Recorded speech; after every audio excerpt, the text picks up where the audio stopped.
Hey everybody, I'm Dave with Grown Home Garden. Today I'm going to show you a little bit about salvia and specifically how to deadhead it, when to deadhead it, and even how to propagate more salvia.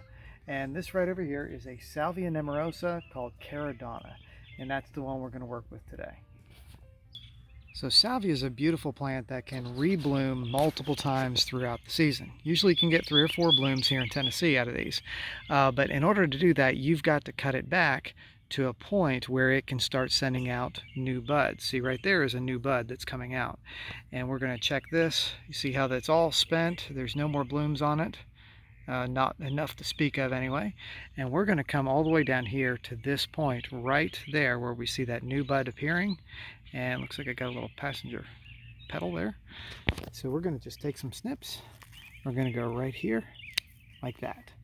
Okay, and by doing that, we're going to make sure that we haven't lost that new flower bud and that we've got another spot here where new flowers are going to form from. So we're going to go through systematically on this plant and look at these little spots right here like that and snip. And we'll just do that all over. See, there's a new one coming. So I'm going to avoid that and then come down over here. Now, alternatively, you can go through these with a pair of shears, like electric clippers, and come straight across if you want to. But I wouldn't do that because you are going to cut off a lot of the good blooms and leaves that are going to be forming if you do that. So we're just going to go through here and snip back to this kind of a spot here where you can see new buds coming up for the flowers.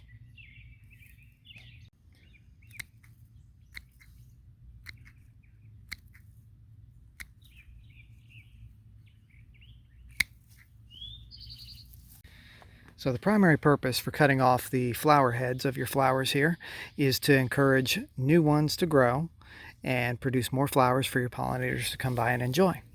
So the next thing we're going to do is we are going to talk about how you actually create more salvia from cuttings. And that's really a simple process. So to make more salvia from cuttings, all we need to do is select a cutting similar to this one here. And if you notice here, while it's on the plant, it's got 1, 2, 3 nodes on it. This top node here has actually split and is going to push off with more foliage up here at the top. But we're going to come down here as close to the end of the plant and get as much as we can. I'm going to snip that off. Now, these will actually root from in between the nodes, so the node is not as important, which allows us to get one cutting right there, a second cutting right here, and a third cutting right here. So each one of those nodes is going to be where the new leaves are going to form, and then each one of these internode areas, which are right here, are going to end up being where the roots are formed. So let's go on and take a look at the next step.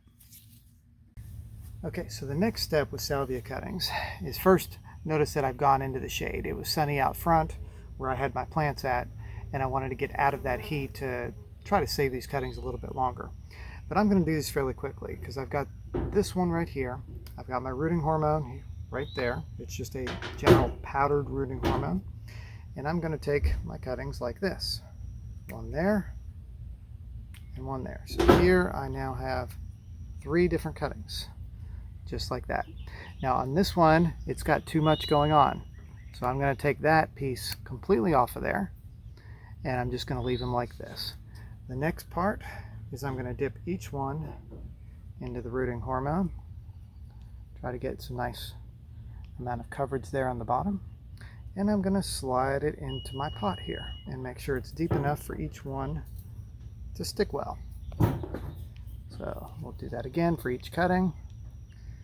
And you can do this with as many as you want. For right now, I've just got 3 going into this one single pot. I may take a couple more, and they will look like this. For the medium, this is just a soil, just potting soil. You can use a lot of different kinds of medium. From sand is one I've used very successfully a lot of times. You could use different combinations of peat and vermiculite, or peat and wood chips, different things like that. So there's lots of options. You're of course going to want to keep this moist, keep it wet. You don't want it to dry out, because drying out is pretty much a death to whatever cutting you're happening to be working with. And so that's really all there is. Probably in about 2 weeks, I'll have some good rooting happening from this. I'll look for signs of growth on the plant where the leaves are coming back. And if the leaves are coming back, then I'll wait a little bit longer. I try to use pots where I can see roots starting to come out of the bottom of the pot. And when that happens, I know I've got good rooting. Okay, so that's really all there is to it. Thanks for watching on how to propagate salvia. And I'll give you an update on these in a few weeks once we see some growth and see what's going on with them. But hit the like button and subscribe. I'm Dave with Growing the Home Garden. Thanks for watching.